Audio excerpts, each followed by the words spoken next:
Yamuna Tira Banachari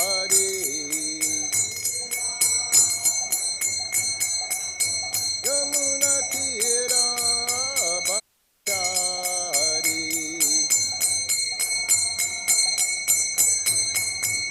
Jaya Radha Madhava Kunja Bihari Jaya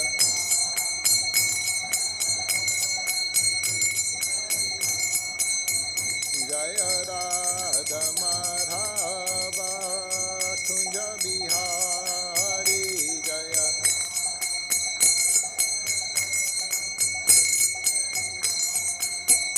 Jaya Radha Madhava Kunja Bihari Jaya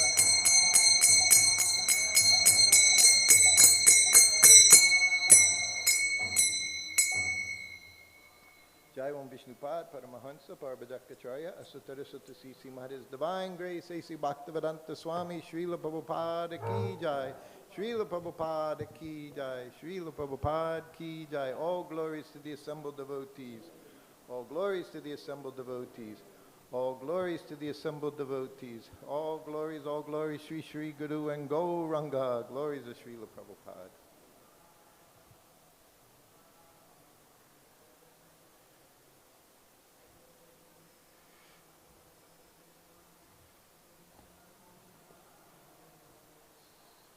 Om Namo Bhagavate Vasudevaya. Om Namo Bhagavate Vasudevaya. Om Namo Bhagavate Vasudevaya. So today we're reading from the 7th canto of Srimad Bhagavatam, chapter 10, text 3. I didn't bring my reading glasses, but I think I can do this. Does anyone have reading glasses? Or someone else can do? I didn't. Yeah.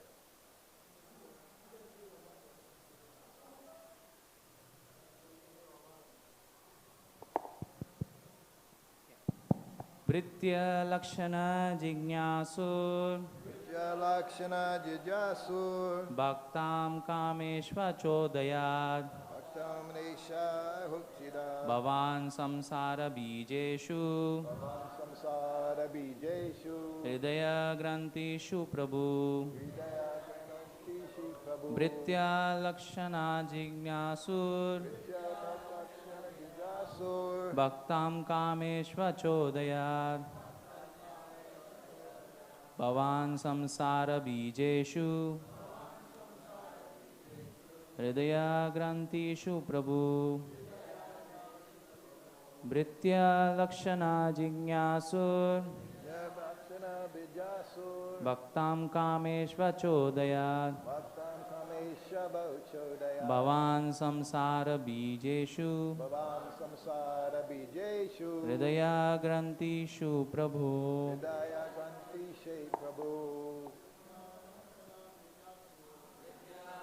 Bijasur Bhaktam Kameshva Vadutayat Bhavan Samsara Bijeshu Hridaya Gantishu Prabhu Hridaya Gana Bijasur Bhaktam Kameshva Vadutayat Bhavan Samsara Bijeshu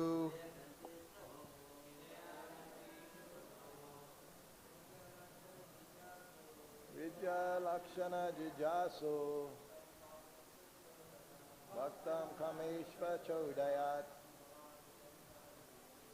Bhavan Samsara Bijeshu Hridaya Grantishu Prabhu. Any Matajis?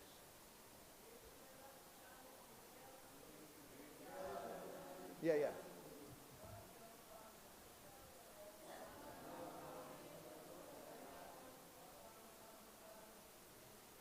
Bhavan Samsara Bijeshu Vidaya Grantishu Prabhu. Pritya Lakshana Jigyesur. Bhaktam Kameshva Chodayat. Bhavan Samsara Bijeshu. Vidaya Grantishu Prabhu. Pritya Lakshana Jigyesur. Desiring to exhibit the symptoms of a pure devotee. Bhaktam, the devotee. Kameshu, in the material world, where lusty desires predominate. Achodayat has sent. Bhavan, your lordship. Samsara Bijeshu, the root cause of being present in the material world. Vidaya Grantishu, which desire for material enjoyment is in the cores of the hearts of all conditioned souls. Prabhu, O my worshipable Lord. Translation. O my worshipable Lord, because the seed of lusty desires, which is the root cause of material existence, is within the core of everyone's heart, you have sent me to this material world to exhibit the symptoms of a pure devotee. We can repeat, O my worshipable Lord, because the seed of lusty desires, which is the root cause of all of material existence, is within the core of everyone's heart. You have sent me to this material world to exhibit the symptoms of a pure devotee. Purport by His Divine Grace, A.C. Bhaktivedanta Swami Srila Prabhupada. Bhakti Rasamrita Sindhu has given considerable discussion about Nitya Siddha and Sadhana Siddha devotees. Nitya Siddha devotees come from Vaikuntha to this material world to teach by their personal example how to become a devotee. The living entities in this material world can take lessons from such Nitya Siddha devotees and thus become inclined to return home back to Godhead. A Nitya Siddha devotee comes from Vaikuntha upon the order of the Supreme Personality of Godhead and shows by his example how to become a pure devotee. Anyabilasita sunyam. In spite of coming to this material world, the Nitya Siddha devotee is never attracted by the allurements of material enjoyment. A perfect example is Prahlad Maharaj, who was a Nitya Siddha, a Mahabhagavat devotee. Although Prahlad was born in the family of Hiranyakashipu, an atheist, he was never attached to any kind of materialistic enjoyment. Desiring to exhibit the symptoms of a pure devotee, the Lord tried to induce Prahlad Maharaj to take material benedictions, but Prahlad Maharaj did not accept them. On the contrary, by his personal example, he showed the symptoms of a pure devotee. In other words, the Lord himself has no desire to send his pure devotee to this material world, nor does the devotee have any material purpose in coming. When the Lord himself appears as an incarnation within this material world, he is not allured by the material atmosphere, and he has nothing to do with material activity. Yet, by his example, he teaches the common man how to become a devotee. Similarly, a devotee who comes here in accordance with the order of the Supreme Lord shows by his personal behavior how to become a pure devotee. A pure devotee, therefore, is a practical example for all living entities, including Lord Brahma. Omagyanat timirandasya gyananjana salakaya chaksulan militam jaina tasmai Sri Gurave Namaha. Sri Chaitanya Manobishtam Stapitam Jaina Bhutale Swayarupa Kadamayam Dadati Svapatandikam Pancha Kalpa Turubishcha Kripa Sindubhya Evacha Patitanam Bhavanebhyo Vaishnavebhyo Namo Namaha. Jaya Shri Krishna Chaitanya Prabhu Nityananda Sri Advaita Gadadhar Sivasari Gaura Bhaktavinda. Hare Krishna Krishna Krishna Hare Hare, Hare Rama Rama Rama Hare Hare. Hare Krishna. I was telling Sikhi Mahiti Prabhu, my godbrother, I think this is the first class I'm giving in Mayapur in many, many years. So I, as a rule, somehow or other I give classes here and there, but I'm always in anxiety to give a class. Never feel qualified to speak. Who of us is qualified? Especially, I picked this verse and purport by Srila Prabhupada. I was thinking, Prabhupada speaking here about Prahlad Maharaj, Nitya Siddha, devotee, comes to give an example of how a devotee lives. And I picked it because when I read this purport, I'm reading about Srila Prabhupada speaking about himself. It was right here in Mayapur, 1975, 51 years ago, Gaur Purnima time. Prabhupada had just traveled around the world in 60 days. He left Juhu, January 1975. And he went to 15 different temples. I won't mention them all, but he literally went around the world, started in Hong Kong, Tokyo, Hawaii, Mexico City, Caracas, Miami, well, I will mention them all, Atlanta, Georgia, Dallas, Texas, New York City, London, Bhaktivedanta Manor, and finally Tehran, Iran. Imagine, Srila Prabhupada went to Tehran multiple times. Somehow or other they have a lot of karma to work through there. But Prabhupada placed his lotus feet in Tehran, Iran. I was with him there in 1975 when the Shah of Iran was in charge, but already troops were in the streets. Overthrow was imminent going on at that time. But Prabhupada went there, he gave his mercy. Two of his sannyasis he initiated in 1972, Paramahamsa Swami and Parabhajakacharya Swamis. They were giving sannyas in Kartik 1972 in Vrindavan when Prabhupada stayed there for a month. Paramahamsa Swami later became his secretary. Him and I, we traveled with Prabhupada together for several months. He was very wonderful. He died just some months ago, very quickly.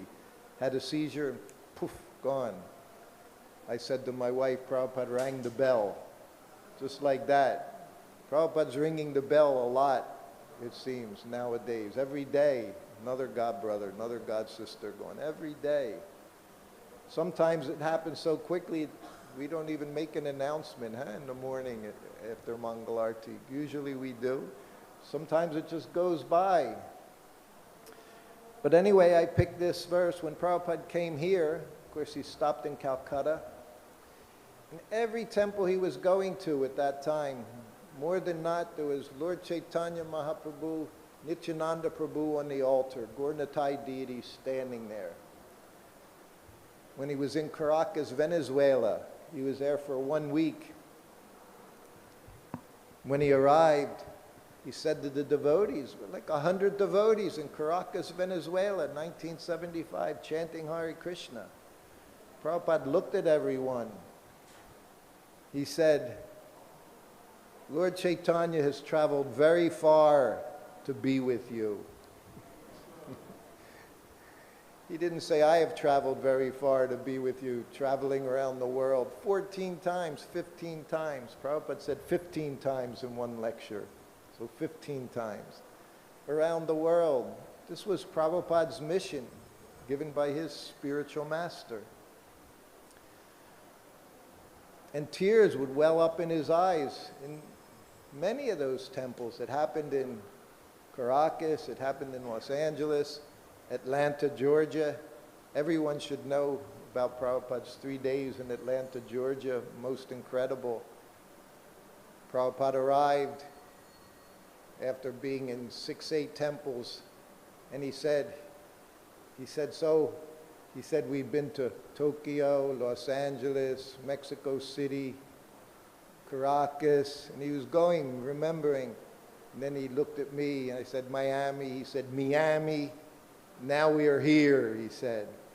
And your temple is the best. All the devotees, of course, hanging in the windows, the doorways, just packed into the temple. Haribol, Haribol. And then he was looking at Gaur-Nitai, and he said, Paramakaruna Pahudwijana. I don't think most of us never even heard those words before. He said, the two Lords, he said, they're very merciful. He said, distributing love of Godhead freely to everyone, he said, without any condition. He said, Krishna is also merciful. He said, but he requires you surrender. And then his voice became more and more choked up, every word that was coming out of his mouth. You can find it on YouTube, this lecture, 2-minute lecture. He said, but Lord Chaitanya, he said, he's so kind. So just distributing love of God. Then he closed his eyes. You were there, Siki? Oh. I, of course, was there sitting, as I always sat right there. Then he just closed his eyes. Everyone in the temple room, over 100 of devotees, you wouldn't hear a sound. We didn't even want to breathe. You just looked at Prabhupada. You knew he was somewhere else. He was with Lord Chaitanya, Lord Nityananda. We just sat and waited, and then he opened his eyes. Chant Hare Krishna. I've seen him in that situation many times, 5, 6, 7 times. Same thing. Then he went to Bhaktivedanta Manor, same thing happened. I don't know Prabhupada's feelings, Prabhupada's thoughts, but I'm thinking, he's in ecstasy. He's seeing everywhere in the world people are chanting Hare Krishna. 10 years, non-stop traveling, making devotees, opening temples, translating the books. 10 years, and he saw the result. People chanting Hare Krishna. He couldn't contain his ecstasy everywhere he went. And that feeling, he's going to Mayapur for Gaur Purnima. 500 devotees here. 490 of them from the West. Prabhupada arrived. He went up to his room in the Lotus building. At that time, it was pretty much finished. It wasn't a requirement for Srila Prabhupada. I stayed with him in many half-finished rooms. Here, Lotus building, Krishna Balaram Mandir in his home, stayed there unfinished. Juhu, he stayed there unfinished. Hyderabad, he stayed there before it was finished. Devotees would offer him, you can stay here, you can stay in Life Member's house, you can stay in a hotel. No, I'm staying in my rooms. And whenever they heard that, however many hours were left, they're like madmen trying to get the room ready. Men and women, and cleaning everything, dusting, polishing, sanding, whatever they had to do to make it as ready as they could be for Prabhupada. For me, it was every day. I had a difficult time distinguishing between festival days and regular days, Janmashtami, Gaur Purnima, every day was a festival day when you were with Srila Prabhupada. Pure devotee, Nitya Siddha, coming from the spiritual world. He's talking about himself here. He's talking about what he did, as well as Prahlad Maharaj. That's why I love this purport so much when I see Srila Prabhupada talking about the pure devotee, the Nitya Siddha. So he went up into his room. Jaipataka Maharaj was there, Bhavananda was there, Atreya Rishi was there, Iranian devotee from Tehran. He was there in Tehran, he came here. I was there. When he arrived, sat down, just as the room is now. He loved them. White sheets on the floor, little cushions on the floor, and the bolsters behind. Someone asked me, and it was Tosan Krishna, what was Prabhupada's mood here in Mayapur? From my contaminated vision, I never saw Prabhupada more relaxed than when he was sitting in his room in Sridham Mayapur. It was a very special place. 1975, when I came with him, I was Grahasta. My first 16 months with him, I was in Saffron. I left him at the end of 1973. I got married. Satsrup Maharaj became his servant. Prabhupada had his two previous servants were brahmacharis, but he lost both of them after a year and a half. So he decided, I'll make sannyasi. Satsrup Maharaj, make him my servant. He'll stick around longer. He left after 6 months, Satsrup Maharaj. He tells his own story. It was not easy to be with a Nitya Siddha pure devotee, 24 hours a day, Krishna conscious. You all know, we all have our schedules. We're Krishna conscious. We have this program, we have this program. We have our phones. With so many things we have, so many distractions. When you traveled with Prabhupada, he didn't give you the opportunity to be distracted. It was very merciful, also very difficult. Prabhupada said himself, determination difficult, material world impossible. There are choices. You learn that as you go along in Krishna consciousness. Huh? If you stick with it, then no problem. Your determination is there. But if sometimes you think, this is so difficult, you try to do the impossible, enjoying the material world, impossible. So he's here, he's in his room, and he's looking, a beautiful room, windows on both sides. Mayapur, breeze is going right through. We had to be careful to make sure the doors were locked open, those little wooden things, lock the doors open. You could hear every sound in the Lotus building at that time. Someone walking on the bottom, you could hear him upstairs. Someone opened the window, whatever was going on, you would hear it. And Prabhupada looked very pleased, the Lotus building. And immediately, as he would do everywhere he went, is everyone comfortable? This is pure devotee. This was Prabhupada, our guru. Nothing about himself, whatever. He had no running water in the place, electricity now and again. I would bring buckets of water to the bathroom for him to use, to bathe. But he said, is everyone comfortable? Yes. We always answered with the yes when Prabhupada asked. Even if you're lying out under a tree somewhere in 45-degree weather, you just say, yes, Prabhupada, everyone is comfortable. But everyone was comfortable. And Jaipataka Maharaj, he said, Prabhupada, you've made such a wonderful building. Prabhupada said, I had an idea. He said, but Krishna has arranged. And then he said, it's the mercy of Srila Prabhupada, his Guru Maharaj, and Bhakti Vinod Thakur. And then Prabhupada said something. I only heard one other thing he said.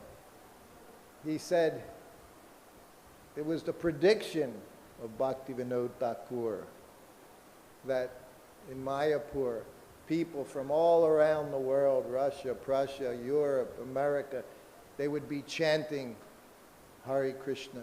Someone would come to bring everyone from around the world. And then he said, that person I may be. He said that in front of 6 of us. That person I may be. And then he looked at Jayapataka Maharaj and he said, so you're growing bananas? So he said the most incredible thing you'll never read anywhere in all of his books, 60, 70, 80 books, but he said it there in that room. It's on record. You can find it in the conversations. I don't know word for word, but he said like that, I may be that person. And immediately changed the subject. Wasn't going to let anyone elaborate on that. And then he asked Jayapataka and said, yes, Prabhupada. And then Prabhupada asked about a particular banana. I forget the name of the banana. And Jayapataka, well, no, Prabhupada, we're not growing that way. He said, well, you should do that. So he completely just changed the subject. And then he said how you should grow the fruits and vegetables. And then he said to Jayapataka, so you have the Sarabi cow. He said in the West they have Jersey cow.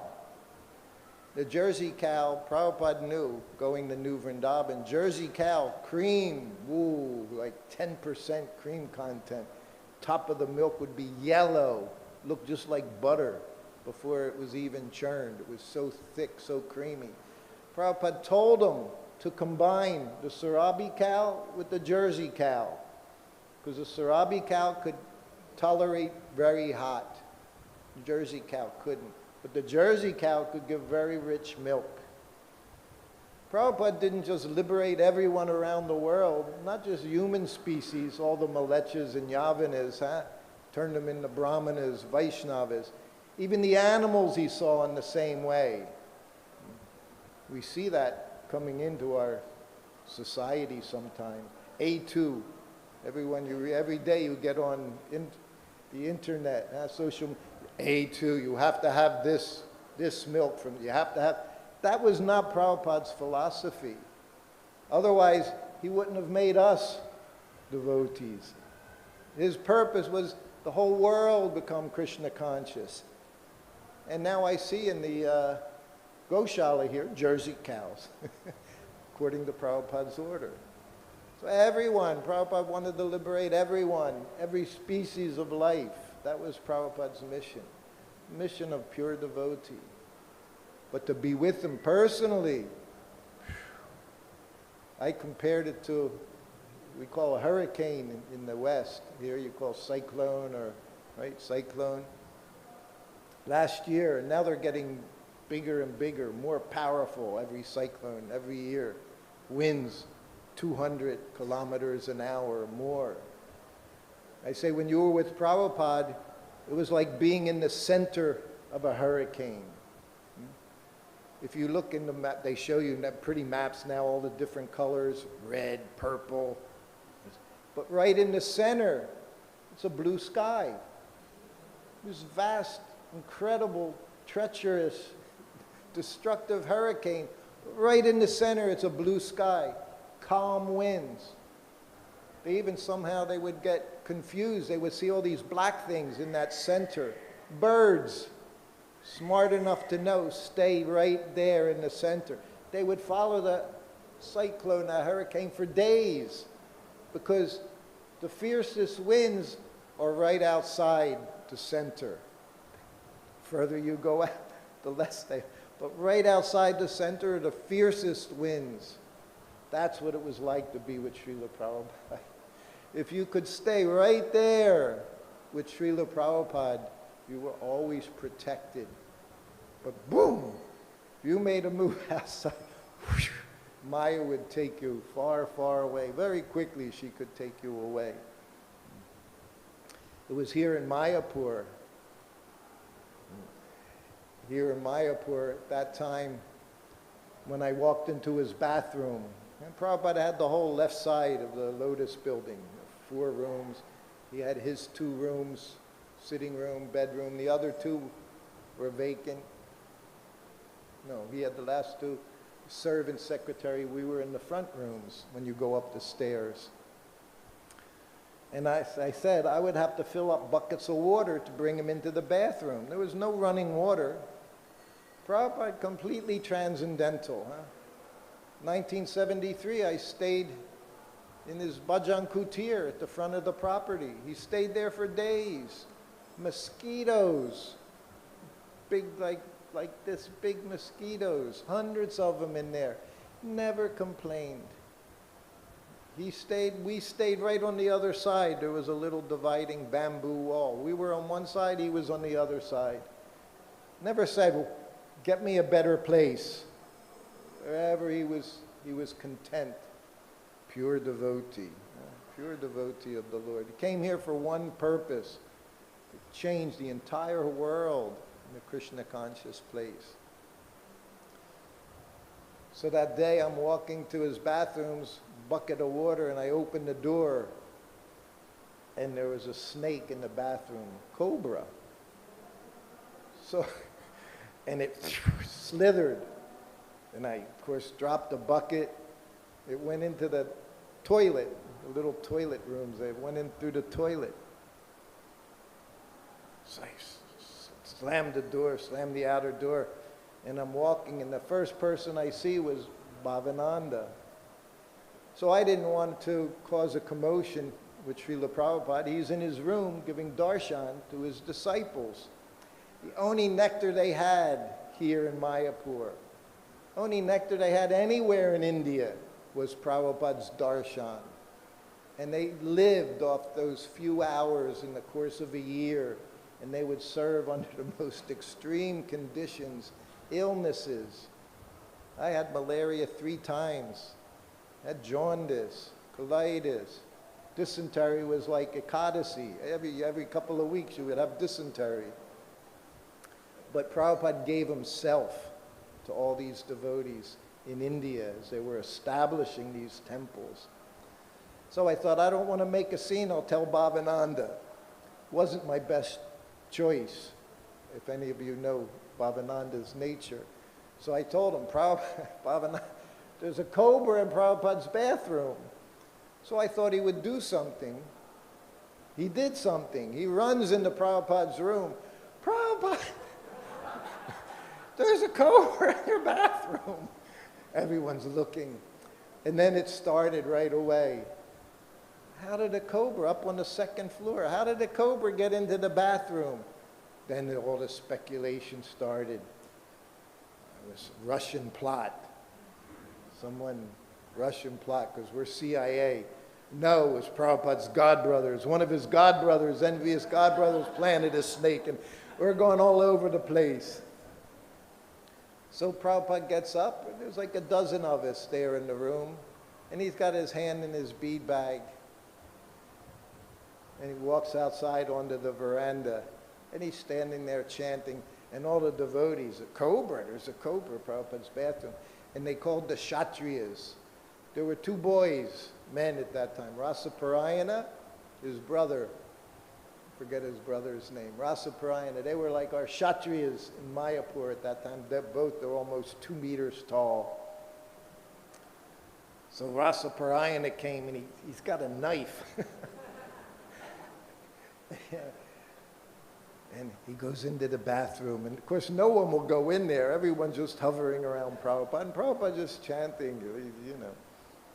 And he goes into the bathroom, he's got his knife, and I'm there, went into that toilet area, and opens the door.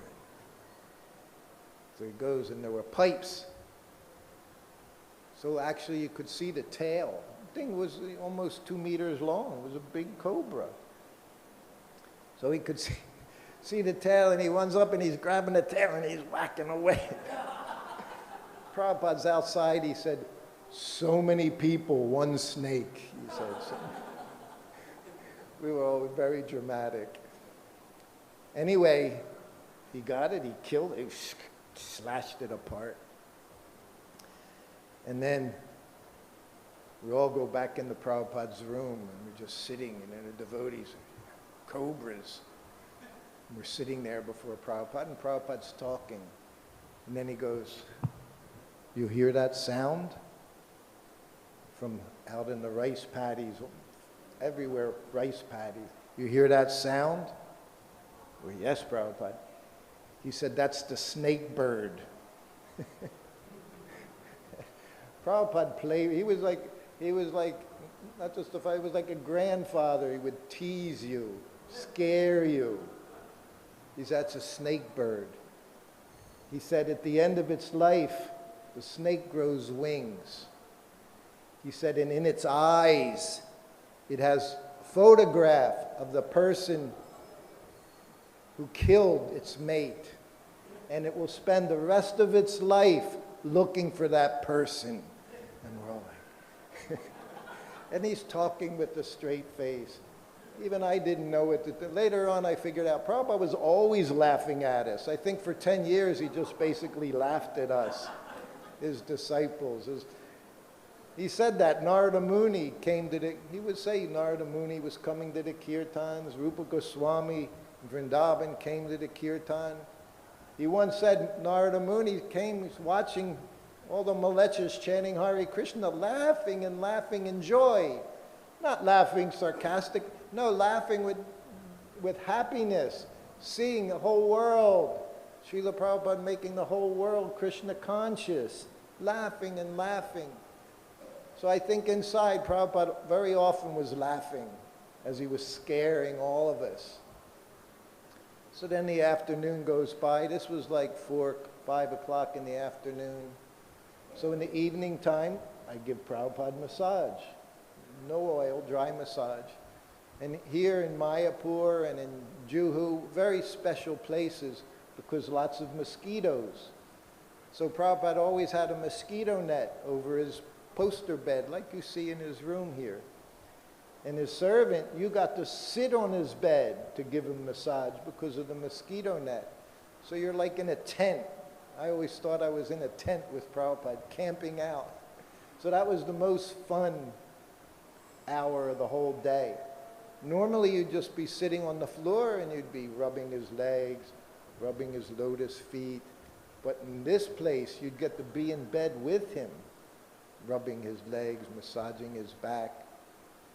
Sometimes mosquito would land on his back, I'd smack it. He said, it's okay. It says in Manu, he would quote Shastra, always quoting Shastra. He says in Manu Samhita, you can defend yourself when you're being attacked. Ooh, when he said that to me, that was like so many mosquitoes attacking my spiritual master.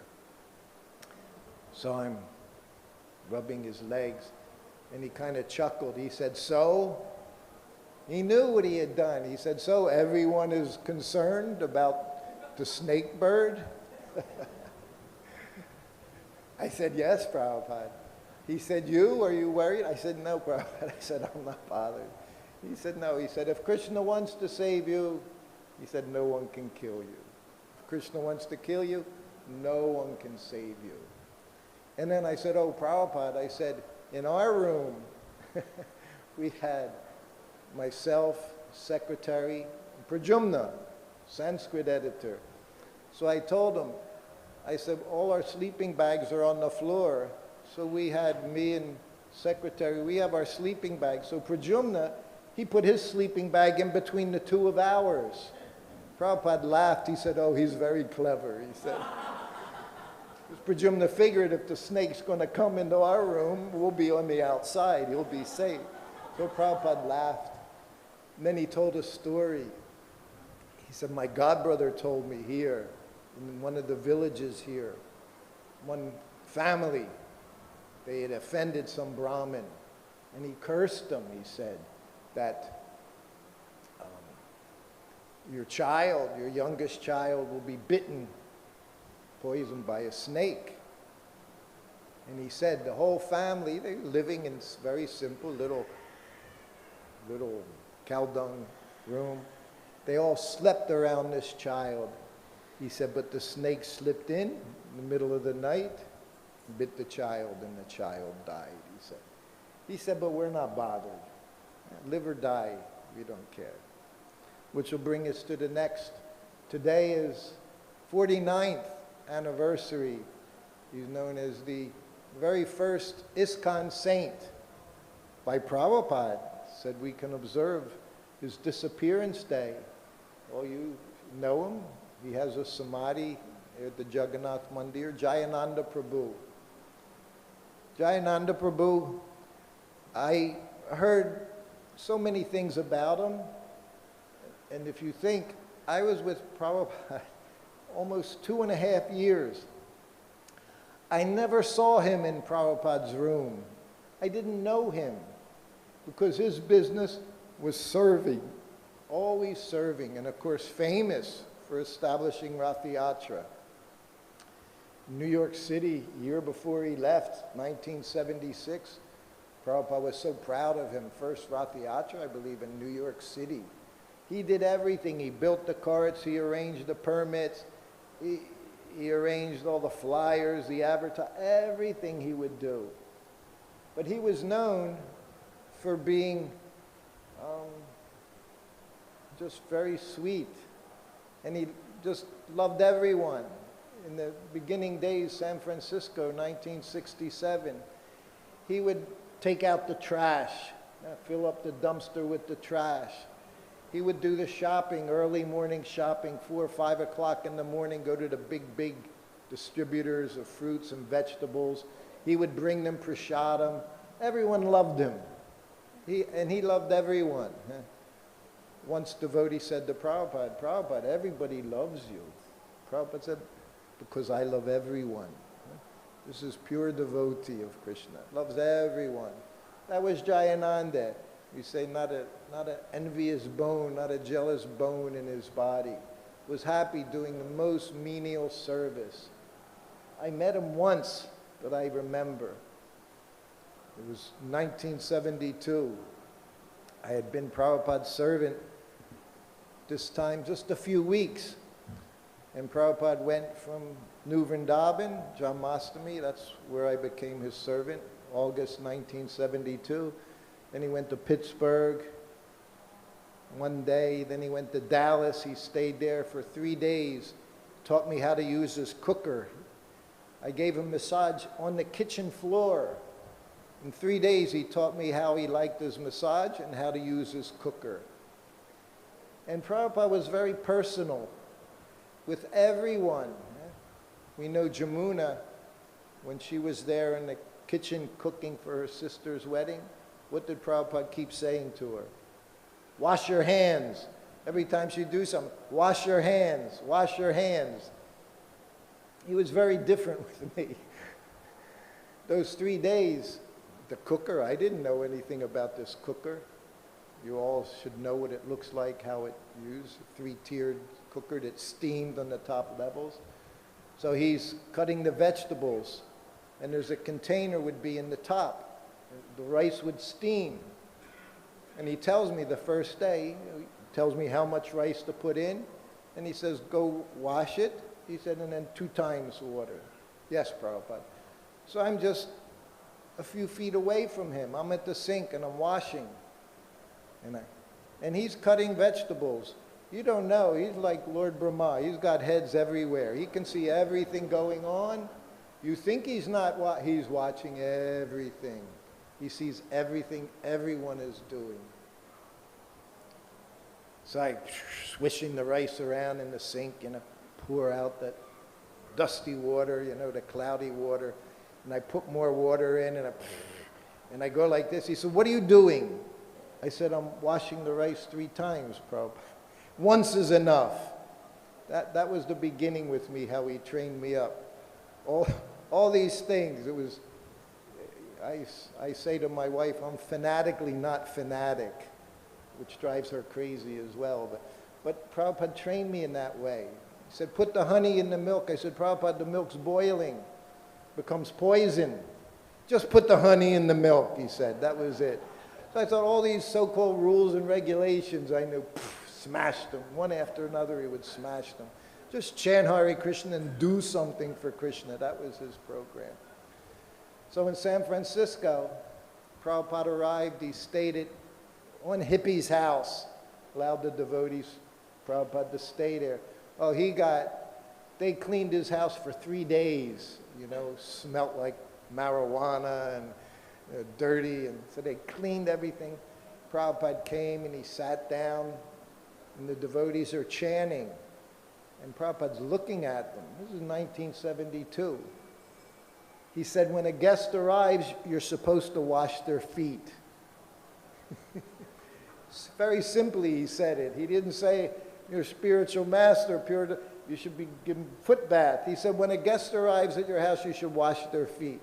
Immediately they grabbed a bowl and a pot to wash Prabhupada's feet. Then he gave a lecture. They rented a hall that evening. He gave class in the evening. It was one of those evenings, Prabhupada said, Narada Muni came. He said, was attending the kirtan. Did you see Narada Muni? Of course, we don't see anything. We're lucky we could see Srila Prabhupada. So then after the program, of course, all the devotees, 10, 12, they all run up, get Prabhupada's association. Maybe he'll speak to them or something. Prabhupada's looking and he said, where's Gayananda? Oh, he's in the kitchen, Prabhupada. He's making popcorn for distribution on Harinam. So Prabhupada got up off his Vyasasam, went into the kitchen to see Gayananda. That's why I never saw Gayananda. He wasn't a guru groupie. He wasn't eager just to sit before Prabhupada and take in all the nectar. His nectar was serving his spiritual master, serving the pure devotee. That was Gayananda Prabhu, any condition. And he was making popcorn for Harinam. So then that evening they're out on Harinam and they took Prabhupada back to where he was staying by way of Harinam. And they slowed down and they stopped. And one devotee, Prabhupada, rolled his window down and the devotee gave him a little bag of the popcorn made. And on the way back, Prabhupada's just hand sitting in there and is eating some popcorn. So then the next night, same thing happened.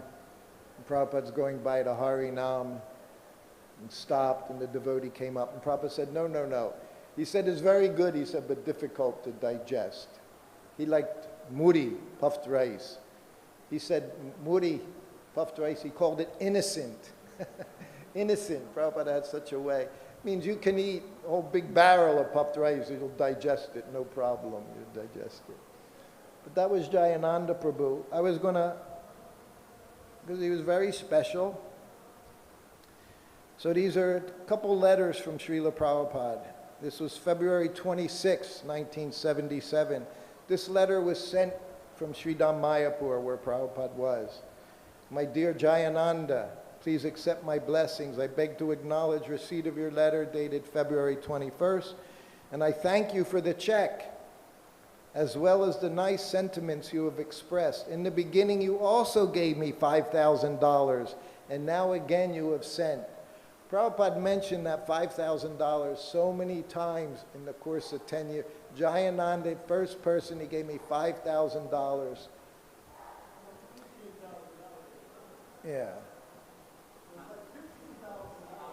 15. Oh, easily. More than that. 25, yeah. He says, this body is today or tomorrow finished. We should not be very much bothered about the body. Trees also live thousands of years, but that does not mean a successful life. A successful life is one of Krishna consciousness. By the grace of Krishna, from the very beginning, you are a devotee, and that is the real profit of your life. I thank you for your check. Now, this never happened, but I would prefer that you may require the money for your treatment. So if you like, I can return it. Prabhupada never returned money that was given to him, but he's offering it back to Gayananda. But I hear that you have some income. I pray to Krishna for your more advanced Krishna conscious life. About a sadhu, it is said, Jivava Madhava. A sadhu may live or die, it doesn't matter. While living, he is engaged in Krishna consciousness, and when dying, he goes back home, back to Godhead. Hoping this finds you improving in your health. Ever well-wisher, A.C. Bhaktivedanta Swami. Then May 5th, 1977, this was just over a month later. My dear Gayananda, please accept my blessings. I am feeling very intensely your separation. In 1967, you joined me in San Francisco. You were driving my car and chanting Hare Krishna. You were the first man to give me some contribution, $5,000 for printing my Bhagavad Gita. After that, you have rendered very favorable service to Krishna in different ways. I so hope at the time of your death, you were remembering Krishna, and as such, you have been promoted to the eternal association of Krishna. That's another thing, Prabhupada only spoke from Shastra. He didn't say now everyone dies, we say he went back home, back to God. Prabhupada was always very specific to mention according to Shastra, according to Bhagavad Gita, according to this. Not just a speculative, sentimental mood. It was pure devotee, Nitya Siddha. If not, if you had any tinge of material desire, you have gone to the celestial kingdom to live with the demigods for many thousands of years and enjoy the most opulent life of material existence. From there you can promote yourself to the spiritual world. But even if one fails to promote himself to the spiritual world, and at that time he comes down again on the surface of the globe and takes birth in a big family like a yogi or a brahmanas or an aristocratic family, where there is again chance of reviving Krishna consciousness. But as you were hearing Krishna Kirtan, I am sure that you were directly promoted to Krishna Loka. Janma karma chame divyam evam yo vati tatvataha chaktva deham puna janma naiti mam eti sorjuna. Krishna has done a great favor to you, not to continue your diseased body, and has given you a suitable place for your service. Thank you very much. And then they sent a letter to Rameshwar. Srila Prabhupada sent Rameshwar a letter. Jayananda's death is glorious. It is very good that he had stated, what is the use of such a useless body? Better to give it up. He has left his body very wonderfully, and he has been transferred to Vaikuntha. I have already sent a condolence letter for publication in Back to Godhead. Everyone should follow the example of Jayananda. I am very proud that I had such a nice disciple. If possible, Jayananda's picture should be hung in the Rath Yatra of Lord Jagannath, and in all of our temples a day may be set aside for holding a festival in his honor, just as we do on the disappearance day of other great Vaishnavas. So that was our Jayananda Prabhu. So that's a very special day today. And of course, tomorrow, very special day. Also for me, it'll be the first time I'm here in Mayapur for Nrsimha Chaturdashi. So somehow or other, Prabhupada arranged and allowed my wife and I to be here for this time. So we're very, very grateful to all of you. And continue to see you over several days. I think it's just about 9 o'clock. I don't know, Prabhu, if there's a chance for some questions. Hare Krishna. Jayananda pastime with Prabhupada. As you mentioned, he's always doing service, always in the background. So Prabhupada did a home program. I guess it must have been San Francisco. And they forced Jayananda to come. So in the program, of course, Prabhupada's speaking, and Jayananda's in the corner, and he's asleep. And Prabhupada instructed, give him a room, give him a bed to rest, because he does so much service, so he can rest. And then it's reported that Jayananda went to lay down to rest. And when he woke up, Srila Prabhupada's laying next to him, taking some rest also. Yes. He's so close to Prabhupada. It was the other way around with Jayananda. Prabhupada would come to see him. Yeah. Hare Krishna. Thank you so much, Prabhu, for such an amazing class. We understand that Vapu and Vani, of the two, Vani is the most important.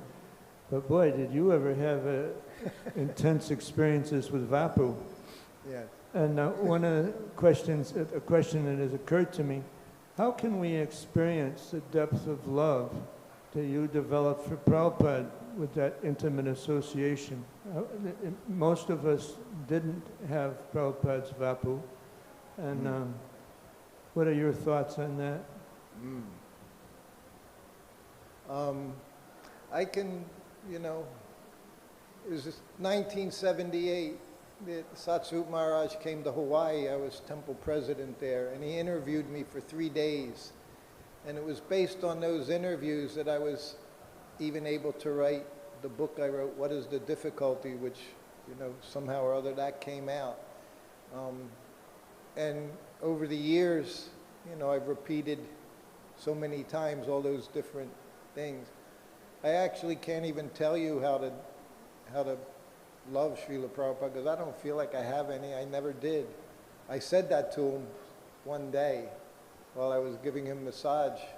I was with him for 8 months, and I saw everyone in ecstasy whenever Prabhupada arrived.